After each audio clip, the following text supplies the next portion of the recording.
Get your guitar from sounding like this to this.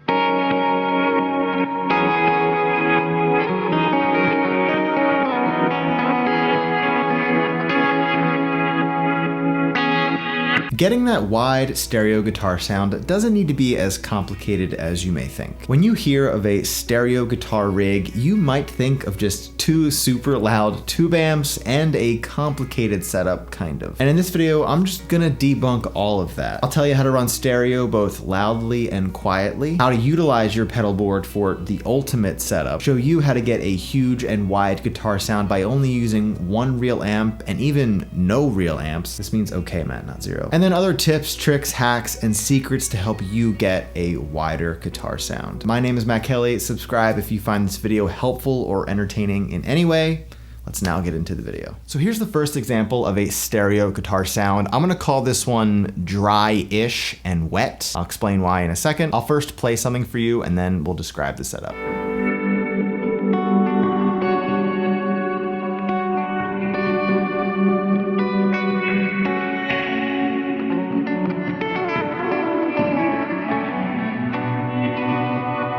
So this is how I have my pedal board set up for this specific rig. Now I have my guitar is going through the tuner, and then it's going through the harmonic tremolo, and then that's going through the golden reverberator. Now this is where I start splitting the signal. On the back of the pedal, this is now going to the Sheriff 22. Now any pedals that go after the reverberator in this chain will go directly through the Quilter Labs Aviator Mach 3, which would be the Chroma console, and I have that dialed in for the reverse effect, and then another reverb pedal, the Immerse from New Neighbor Audio.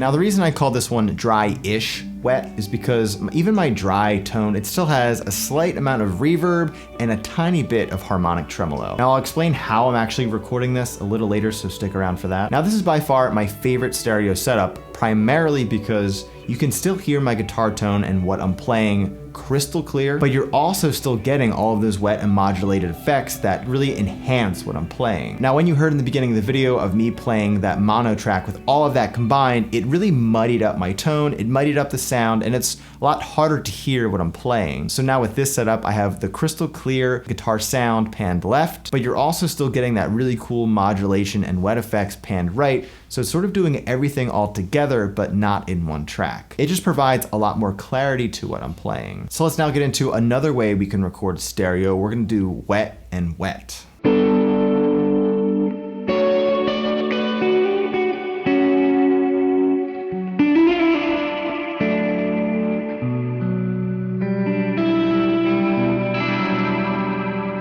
Now with this setup, we have all of our wet effects going through each speakers equally. Now the wet is actually the simplest. All you need is a stereo pedal being the last in your signal chain. So all of these effects are going through both of the amps. So that's where my guitar will be plugged into, then going to the harmonic tremolo, then a reverb, then the Chroma console, and then the Immerse. And then as you can see, I have two inputs on that Immerse. This one's going through the Aviator Mach 3, and this one's going through the Sheriff 22, simple enough. And this is a great setup for someone who loves ambient reverb and just sort of ambient soundscape style effects. If you're a big reverb lover, big delay lover, all those kind of wet effects, this is by far going to be one of your favorite stereo setups. Because it just sounds so huge, it sounds so ambient, and you can easily just get lost in this sound for days. Now the stereo sound honestly completely relies on the pedals you're using and how you're dialing in those pedals, and that is a big part of this, and I will talk about that soon, so also stick around for that. Now even another way we can record stereo, and this is just as popular as the other two, is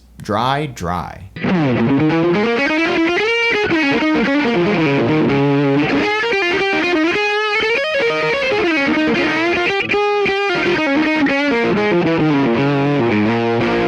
Now when I say dry, I mean no wet or modulated effects, no reverbs, no delays. Now to me, that's not including drives, boosts, compression, and things like that. Now with this, your guitar riffs can really stand out and sound so much more full than if you were to record with just one single amplifier. Now this is something a lot of guitar players do. If they have a really killer riff that they really want to stand out a little bit more and they just want it to sound a lot wider, they're gonna record this in stereo. This is something Jack White does a lot. It can really enhance a guitar riff, especially if it's very fuzzy and very rock oriented. Now the best thing about recording dry is that even if you want to add in some wet effects after, you can. So you actually give yourself a lot of room to add those things later on, whereas when you do the dryish wet or wet, you're sort of stuck with what you recorded because that is what it is and you can't take away those wet effects. So recording dry definitely has its advantages over the other two options I just talked about. Now the way that I've been recording those two amps from those examples you just heard is by first miking up my tube amp, the Sheriff 22 from Victory Amps, and then that microphone is going directly into my interface into Logic Pro, and then I have that track as a mono track panned left. Quilter Labs Aviator Mach 3, I have an XLR going into the line out in the back of that amp, and then that is going directly into my interface to record, and I'm panning that far right, and that's where I'm getting all of the wet effects. So honestly, the really only sort of loud part that's happening is the Sheriff 22 from Victory Amps, since I'm miking it up and I want those tube-like tones for my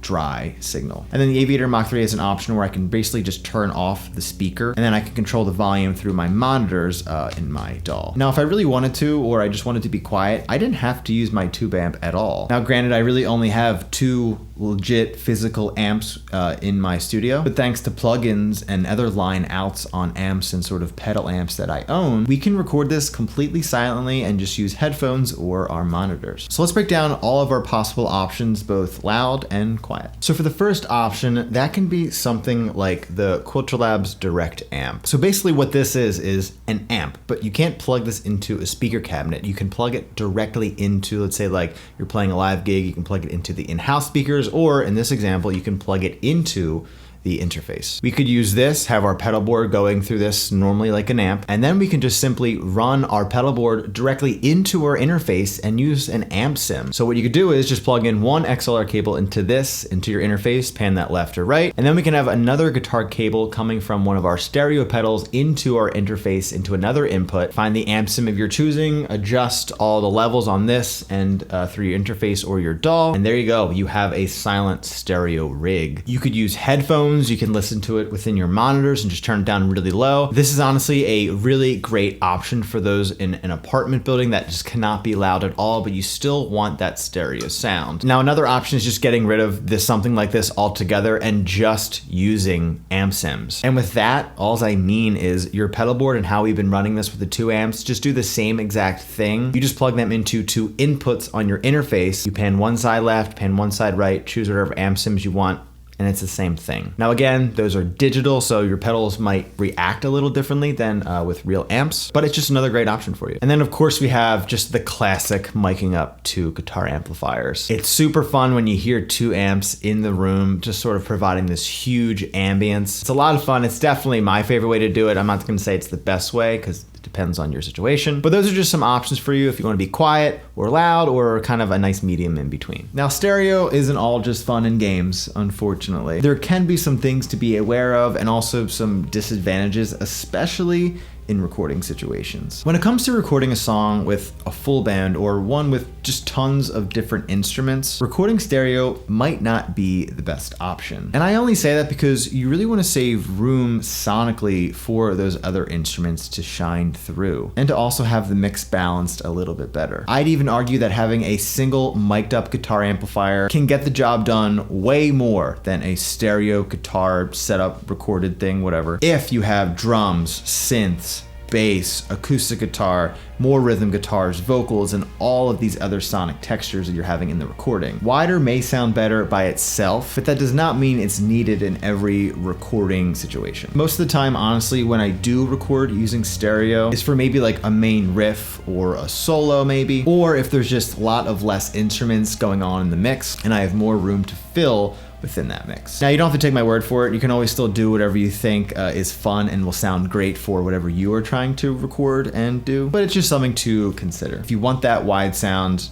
you sometimes just got to record mono and record a bunch of different instruments, and it'll sound more full that way. But now we're getting into like mixing tips, and if you want to learn more about that stuff, maybe let me know in the comments and I'll make a video about that. Now getting into the last tips and tricks of running stereo. We're now going to get into utilizing our pedals or pedal board for like maximum results. Now the first thing is definitely taking advantage of the mix controls on your pedal. Now, for example, on the Chroma console, I was using a reverse effect that I was panning right. I actually turned the mix knob up all the way, so all you were hearing was that reverse effect pan right. Now, if I slightly dial this back a little bit, you would still get some of that dry guitar tone, and that's also just a great sound in itself. But if you want these full effects and really hear the separation between your dry sound and those wet effects, definitely dial in all of those mix levels on your pedal. Now the second tip is splitting your signal in different places to get the best sound. I sort of talked about this a little earlier, but wherever you want to split your signal for your one amp, for maybe let's say your dry sound, let's just say you have a slight amount of reverb and then a harmonic tremolo like I talked about earlier. But now let's just say you want to add in some compression or chorus. What you would do is make sure to put those pedals before you split the signal to that amp. So where you do split your signal really does matter for what kind of sound you are going for. If you want that completely dry sound, you sort of have to split your signal a lot earlier in your pedal chain. Otherwise, you're gonna have all these other pedals that are going through your dry signal. And the third thing you could also do is utilize the effects loop in your amp if it has one. For example, I didn't want any pedals going through my dry amp,